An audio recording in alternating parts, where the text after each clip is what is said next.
Okay. All right, we're live. Happy New Year, everybody. Welcome to what's going to be another great year of DevNTells. So, if you didn't know, and it's your first time joining us in the new year in Developer DAO or watching DevNTells, DevNTell is a 30-minute window for builders to showcase something they're passionate about or have been building in Web3. This can be an awesome project you've been working on, demonstrating unit testing best practices, smart contracts, automation goodies, your new startup, what have you.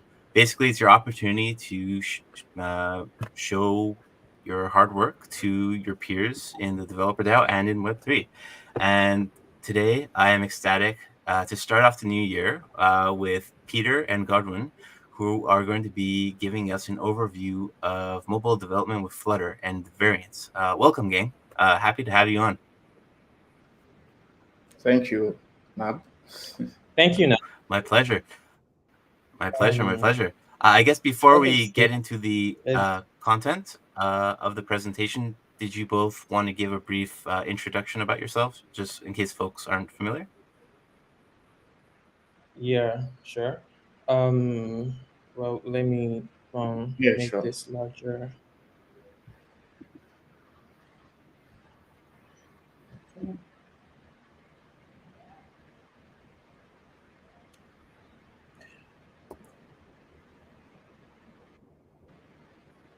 All right. So my name is Peter Anyogo. I'm a full stack developer, and I'm from Nigeria. Um, I because I came into the Web3 space like literally coming to as a smart contract developer late 2021, early 2022, and that was during one challenge hackathon. And I came into Web3 via the route of a hackathon. I actually started building and loving Web3 because I participated in my first hackathon and I loved it. So ever since then, I've participated in a couple of bootcamps and um, learned a couple of programs. So currently at Variance, I'm mostly into developing the Variance SDK as well as the smart contract. And yeah, Jeffy, why don't you Yeah, sure. So hi everyone.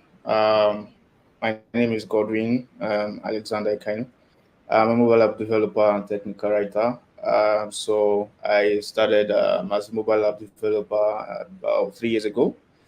And ever since then, I'd also like had a mix of careers with doing technical writing because that was one way I also decided to give back to the community. Yeah, so and then more recently, I got into a hackathon with Peter right here, and it has been great. The experience has been nice, and yeah, I mean, so ever since then, we decided to like come together and like build a product to help mobile app developers. And so yeah, here we are. So I basically major with Flutter that. I also can write native Swift. Yeah, so these are my stack, and it's nice to be here. Yeah, it's awesome to have you both here. And yeah, it's will be a great perspective to see mobile development and Web3 kind of come together. So, yeah, let's get right into it. Okay, thanks. So basically in this series, we'll be talking about four important things. So we'll go a little bit into the current landscape of account abstraction today, and we'll take a look at the teams that are currently building um, towards account abstraction, and also we'll look at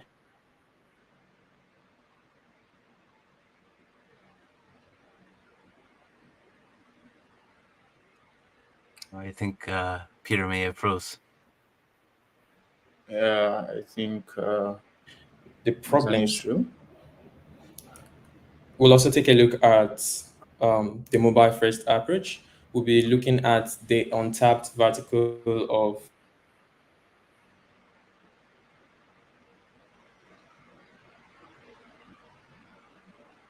mobile Web3, like Peter, AA web-based products with the current AA web-based product and the current mobile-based product.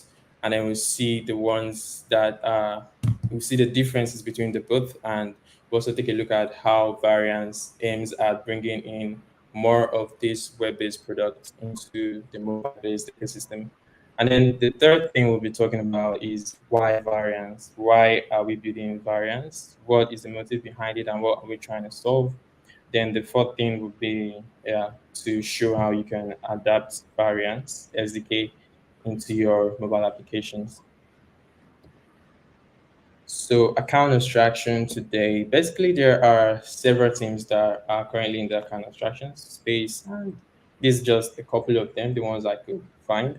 And Sorry, Peter. I think your connection is a bit weak. Your video is stuck, and then if you have moved forward in the slides, it's not showing at the moment. Yeah. Could you like reload or something? Let me see.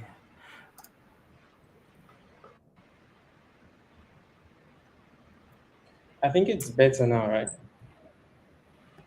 I can't see the video on the screen yet, even though I've shared it. Let's show again. I gotta reshare my screen. Let me quickly stop sharing. Maybe if you want, you can turn off your video while you're sharing the screen. Maybe it'll save some bandwidth.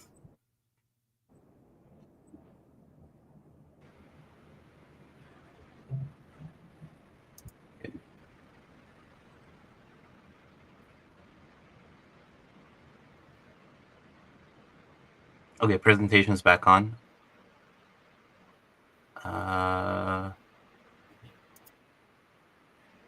Okay. Presentation's back on. You're still at the 4 things to discuss slide. Okay, so maybe in case if you didn't catch me with what I said during the 14th to discuss, I'll just run through it quickly.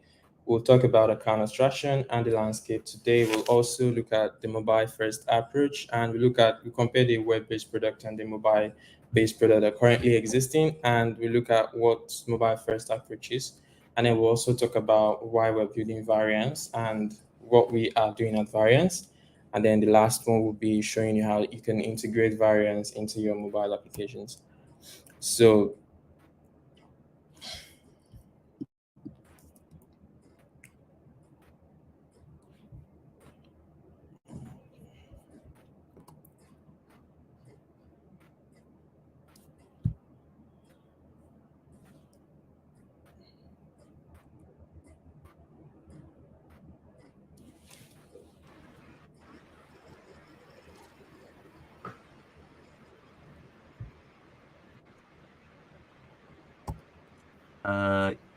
The screen still, or the slide still hasn't transitioned. I'm having a couple of network issues here. Sorry, Maybe Godwin, did you maybe want to do the like share screen? Yeah.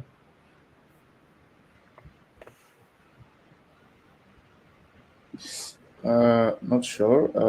I think he's the one with the presentation, so I might not be able to do it.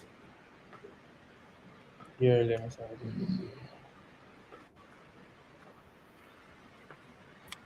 It's all good, gang. There's always going to be technical difficulties. It's our first DevNTell of the year, so to be expected. Yeah.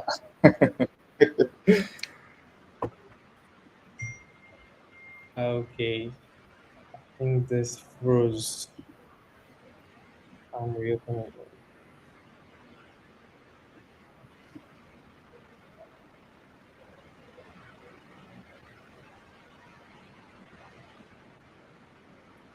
So is Godwin going to be the one sharing the presentation, or are you just working on sending him the deck at the moment? Yeah, I'm trying to send him the link. Okay, gotcha. I guess while we wait for Peter to send the link, I guess Godwin, did you want to give like a brief overview of what variance is while we wait for the link to kind of come your way? Yeah. So variance is, as a whole, it's an open source project. First off, and it's aimed towards kind of like, you know, helping bridge the space between mobile mobile apps and the Web3, in a space where there is a lot of web apps being built. Like in Web3 space, one thing that I've really noticed is a lot of the products being created or built somehow are like, a lot of them are based on the web. And then from research, from like data sets, we find out that most of the traffic currently that is being pulled is from mobile apps. And then, I mean, why would this, like the major flow of, you know, this traffic be coming from mobile app, and then you still have a lot of it on a lot of Web3 products on the web. And so we thought that it would be good to like build something that can help, first off, bridge that gap, and then help do these things easily. So that is why we came up with Variant and built an SDK that can help developers. And why we chose Flutter was because Flutter itself is a cross-platform development, and so it helps to like build mobile apps across different platforms without writing code more than once. So you write one and then you can share it across all platforms. And so this is the reason why we chose it, because firstly, it is near to like, for every starter. Let's say you came into the development space and then you want to learn, this is a very good place and entry, a very good entry point for you. So once you get into it and you start with that, I mean, you can start building mobile apps while then you think of other things that you can do. So this is the reason why we picked Flutter, because it can help you build mobile apps faster. And then we decided to create Variants to integrate Web3 into Flutter. And yeah, so this is just the overview of Variants and exactly why it was created. Excellent. Yeah, I love any type of tooling that makes the developer's life an easier easier way forward. But I guess, Peter, have we gotten past the issue of sending the link to Godwin, or? Yeah, I've given the slides over to Godwin. So Okay, excellent.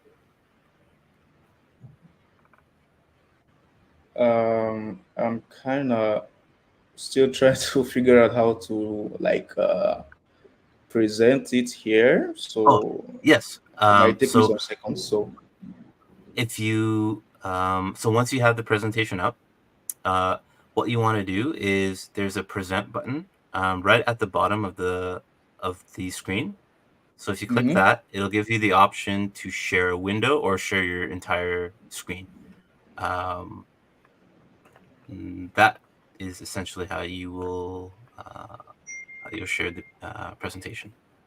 Yeah, like it's on Figma, so like I'm trying to like see how I can get a wider view for it. So when I share my screen, it will be like, you know, Yeah, so 1 second, please. So for sure.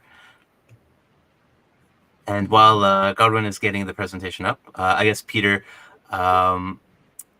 are you how did you and Godwin kind of meet and team up in the hackathon? Was it by chance that both of you came across each other, or is there some friendship history behind here as well? okay, me and Godwin, we've actually known each other for about 4 years now. We went to the same university and we also finished together. So basically, we've been in the same department for a long time, but we weren't that much close until last year, 2023. Um, I met Godwin, and we decided to work on a project together, just like one hackathon project, like just hack something together. And yeah, we worked on it, and that was basically how we became closer. And then we kept on building stuffs together, and then we decided to like pick one of our hackathon projects, which was formerly Variance. We built Passkey Safe during the Global Super Hack, and then we picked it out of all the projects we've done together, and we said we want to work on this together and want to keep pushing it forward and make it available. That's awesome. And yeah, that's great. It's sometimes that's just how great products kind of come to be. It's a bunch of friends come together, and then they're like, "Oh, let's solve this problem." And yeah, it ends up being gold after the fact. It looks like Godwin has shared his screen. So right now, it'll be sharing our platform. And yes, we see Canva now. So we can go. I Yeah, guess you can see perfect. my screen right now, right? Yes, we see presentation mode. Yep, Good. yep.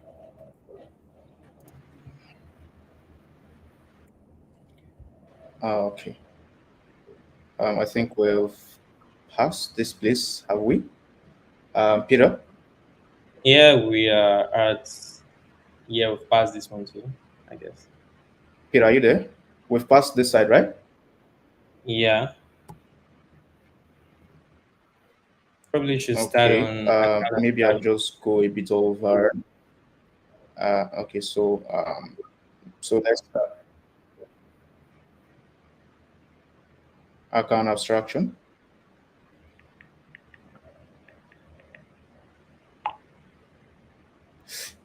Okay. So I talked about. I was talking about Y variance, and then I think Peter must have touched one and two. So let's move fast. I'll be moving on to the next presentation.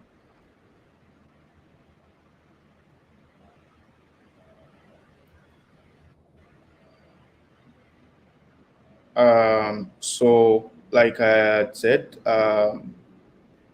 building apps or products a lot has been like really heavy on the web, and then as more products keeps getting built, there are a lot of more tools, and then the curve gets increases, the learning curve increases. You have to like learn so much and just to get things done.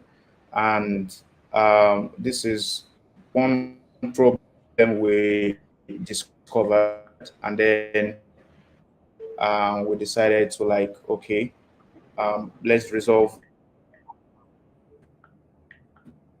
these issues. So the mobile first approach. Um,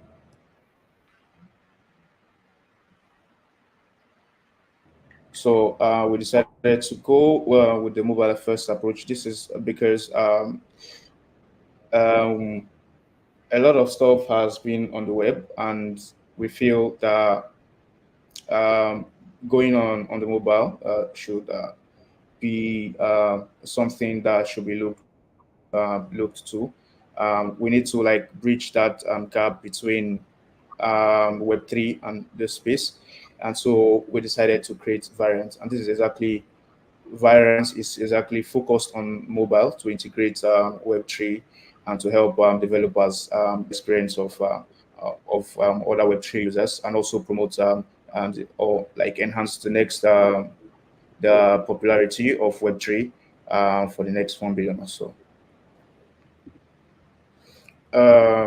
Okay, here we are again talking about the untapped vertical.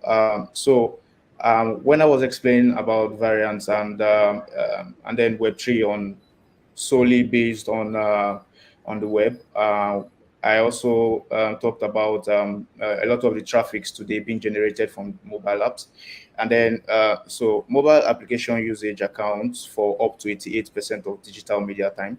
Like every person right now, like out of like 100, about 80% people like have mobile phones, which they use every day.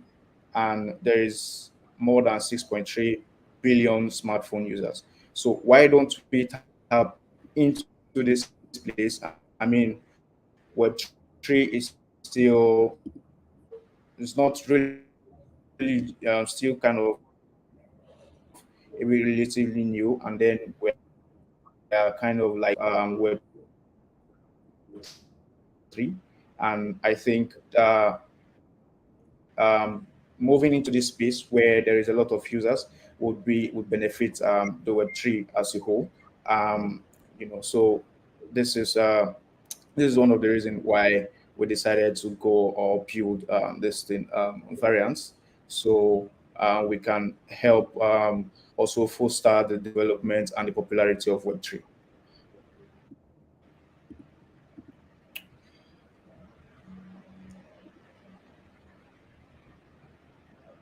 So intersection of web and mobile. Um, we can see right here that a lot of the mobile are very few the web. Like 99% of the apps that are on Web3 are all like on the web. And judging by the current situation, not a lot of people use the web so much, especially here in Africa, where a lot of the users are mobile apps users.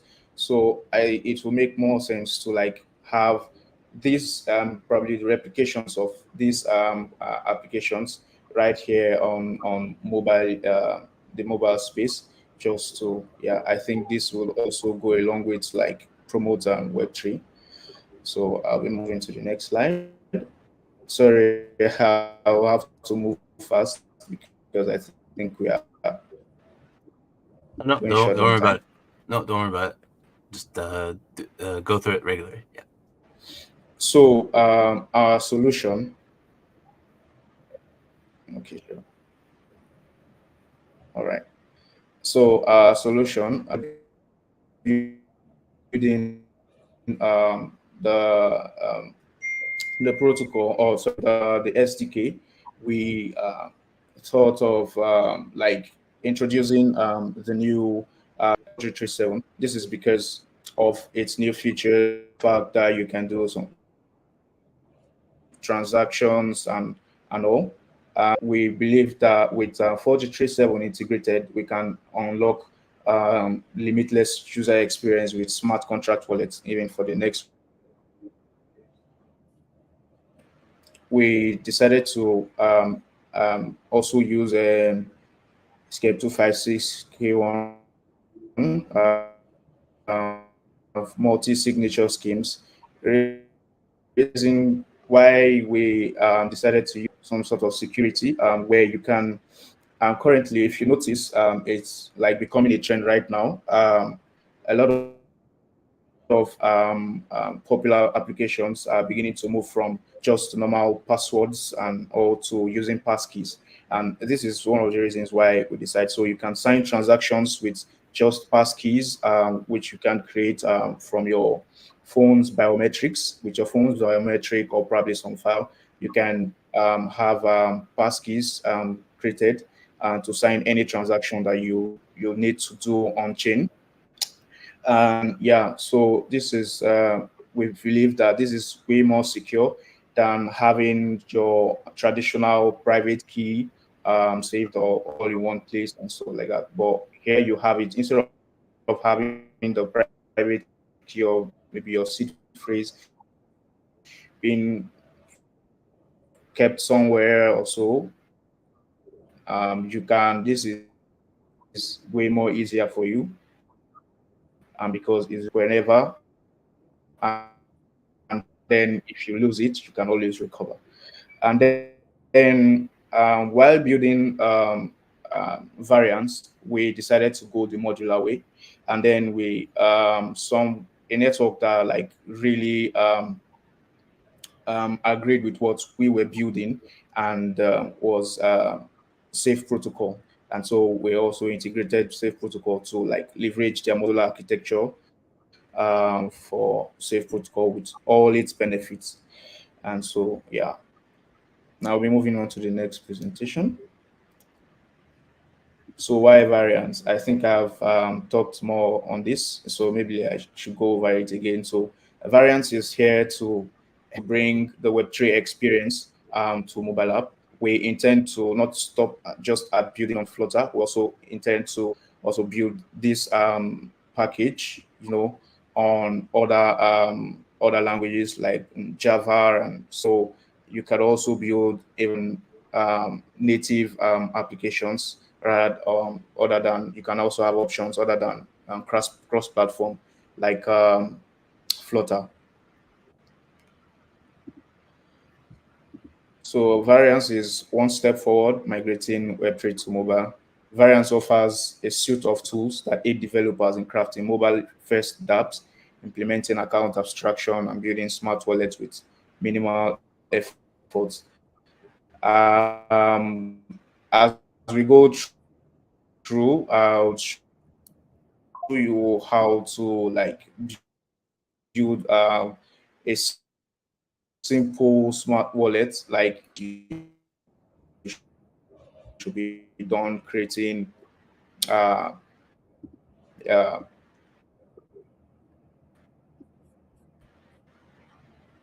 so next steps, we are mobile. Variance is mobile first, and we focus on delivering a seamless mobile experience. Our project's core values to make dApps accessible and user friendly on smartphones, aligning with increasing trend of mobile usage. Minimal effort tools that empower developers to create mobile native self custodial wallets and applications with ease. Minimal efforts for mobile app, for Flutter developers. There are not a lot of these tools that are like readily available for you to use. And then we decided to like bring all this together, packed into one place. I'm also like a repository for you to be able to like, so you can like, you don't need to start going around and trying to search for this and that to be able to build a mobile app on Flutter. And so, yeah. And talking about security, enhanced security options for users by leveraging hardware-based signatures, which is passkeys, which I talked about, secure storage for Android, encrypted shared preferences or iOS key to chain. Um, this particular section, this is where we implemented secure storage. It's more like a mixin that allows users to be able to like, after they create their account, their pass keys can be saved right there on their phone, and then they can always recover their accounts if perhaps they lost it also. So yeah, moving on. The plugin approach. We intend to, through the help of Safe Protocol, we intend to also add more stuffs, features, variants. I think I could pass this on to Peter to like explain more on this particular plugin approach. So over to you, Peter. Oh yeah, thanks, Godwin. Thank you so much. So plugin approach. From the way we designed the Variance SDK, it's kind of like plugging from ground up. Like most of the things, most of the interactions you make there, are you're making it from separate modules that are independent from the smart wallet suite itself. So most of the things that we delegated it to plugins just so we can be able to extend the SDK. We want to like be able to extend what the SDK can do. So basically, our idea of plugins is that you have this smart wallet development tool, and you want to build a smart wallet with it. There are definitely things that you want to do with your smart wallet. You might want to use it to trade. You want to swap your tokens, you want to register on Lens profile, you want to receive push notifications and all the rest, and you want to also probably connect to other dApps on the web. So the plugin approach is more like having this separate applications or separate packages that are not uh, coupled together with the SDK, but you can just pull it off from any GitHub repository or from pub.dev, and then you can bring it in into the Variance SDK, and then it can be able to handle that particular function. So let's say Uniswap plugin. The Uniswap plugin can be developed specifically, and then it can help handles swap stuff. So if you want to build a swap app, for example, you want to build an app based on Uniswap protocol, you already have this Uniswap plugin somewhere. So you just go get the plugin and then you put it in, and then you have built what you want to build. You don't need to like start architecting from scratch, or you want to build something that is based on DeFi, and probably you want to leverage a couple of products already out there, and then you can go pull those plugins and then bring it into the SDK, and yeah, you've like coupled everything together. So that's our idea of plugins. Yeah, And maybe then Godwin can. just a question on the plugins. Are these plugins already built, Okay. or will people have to Yeah. go build these plugins? No, the plugins are not yet built. It's something that we've not yet standardized on how we want these plugins to be made in order to work to work efficiently with our SDK. So we might not be the ones to do this. It might be anybody. It can be anyone out there who wants to like build something they want to be working with on their mobile app, and then they can put it out there, and any other person can as well use it. Gotcha.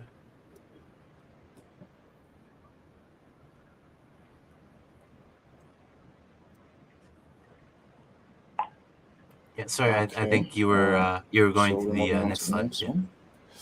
So let's see. Yeah. Can you? I moved on already. Hope is not hanging. If there's an issue, could you notify me, please? No, we're good. Okay.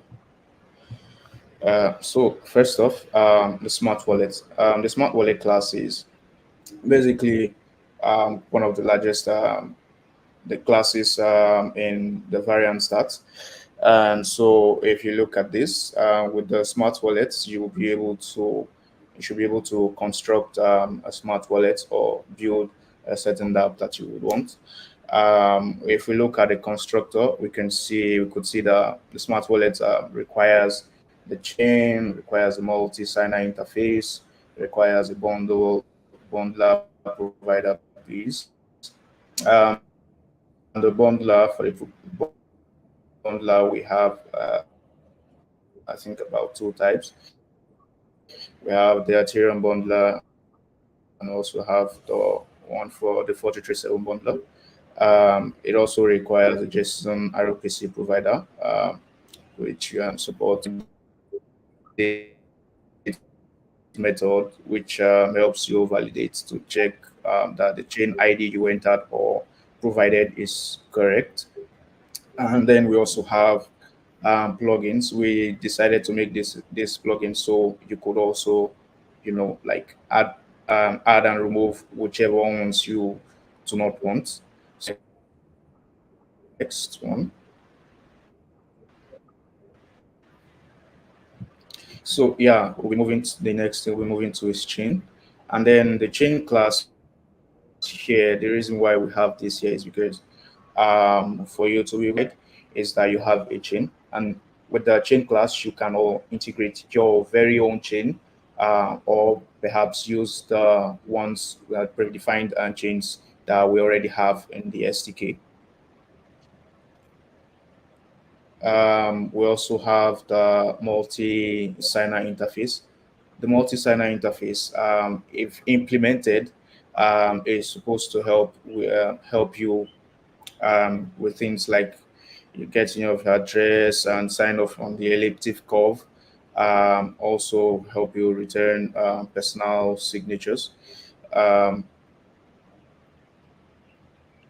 So yeah, a little bit more on the multi-signer interface. It's more like one single interface to support multiple signature schemes.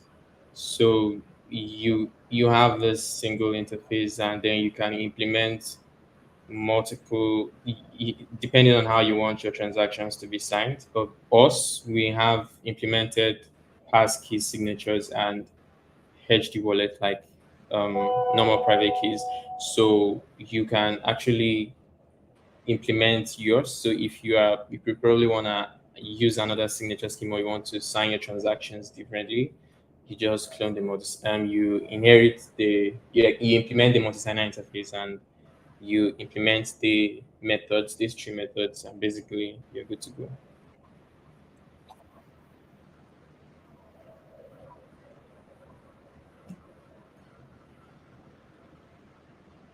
all right, thank you, Peter.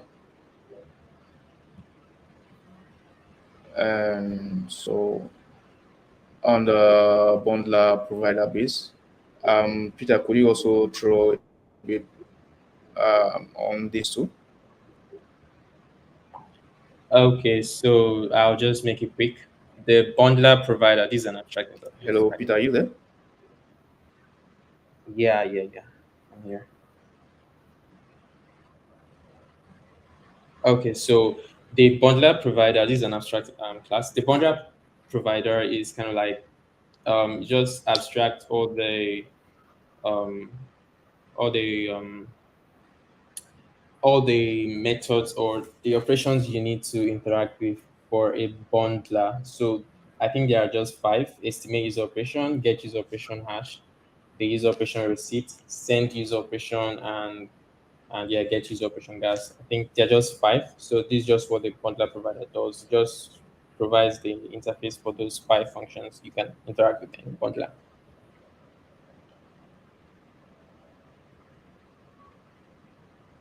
Okay. Um, So okay, so create simple account. So this is how you create a simple account. Currently, for our SDK, we have not really implemented safe protocol. So you basically use the simple account for now until we integrate with the safe protocol.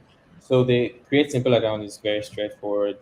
You provide a source, and then if you're using a HD signer, you provide the index of the account you're signing the transaction with, and then all it does is just to call the account factory with just calls the account factory and returns the wallet address for the account you want to deploy. It uses counterfactual deployment, so it doesn't actually deploy anything on chain. It just gets the address for you based on the parameters you enter.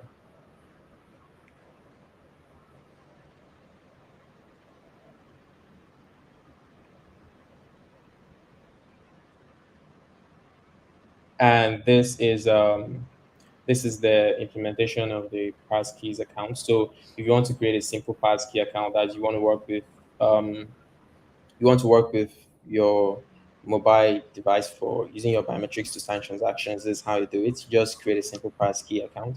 So the passkey pair is returned from the passkey signer when you call the register function to register your passkey. That's you provide your name and register the passkey. So it returns the PKP, and then you can now use the PKP to create a passkey account. Basically, this is just a simple passkey account, and there are multiple implementations of passkeys on chain. So this is just one of it. Uses the credential ID as in hex, and then the public keys, and then it's salt. So this is just how you create a passkey account with our SDK.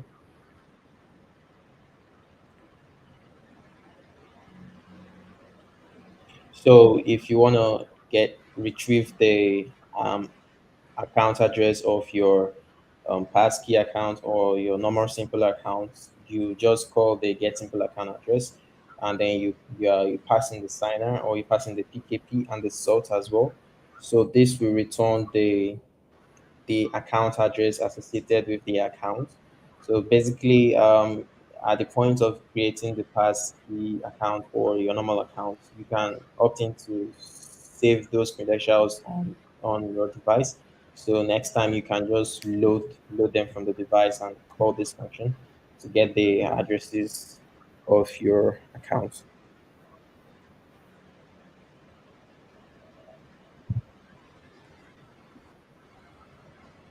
Okay, we go to the next slide.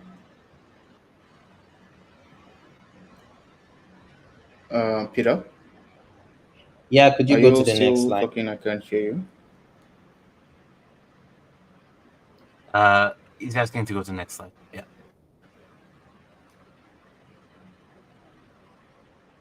Okay, so this is the register function I was talking about. If you want to register the passkey for you want to register your passkey for your account, so you just call the register function. I think it's pretty straightforward. Just pass in the name, and then you can either require a user verification. I think require user verification is like there in the WebAuthn library that requires whether the person should be physically present with the device in order to verify the registration. That's it pop up your fingerprint reader, and then you put in your biometrics, and then you register. If I think this should be low level API, I guess. I think we've lost Godwin and his share screen, unfortunately. Yeah. Um, well, basically, I think you've basically seen how you can create a smart account with the Variance SDK, and you've seen how simple it is. So it's just a few lines of code, and then you can create a smart account. You can either create a passkey account or a simple account. So those are just few lines of code, and then you've created a smart account. And then although that there are more functions there, like sending a transaction, sending a user operation, and all the rest, which I think there is not enough time to cover, but I believe that um, with a few with a few demos behind, you can see the simplicity of how we make creating smart accounts are. So you can create smart accounts with just few lines of code, and then you are good to go. You don't need to know all those intricacies like bundlers, paymasters. You don't need to like do them from scratch. Like just provide the values. And one thing else is that variance is agnostic. It's not like we are tied to one implementation of sort. So the fact that we're using Swift is because we want to adopt the modular approach. But definitely, I think we design this in such a way that you can extend literally most things. So you can basically override and use your own flavor in terms of things you're not really okay with. So that's basically variance.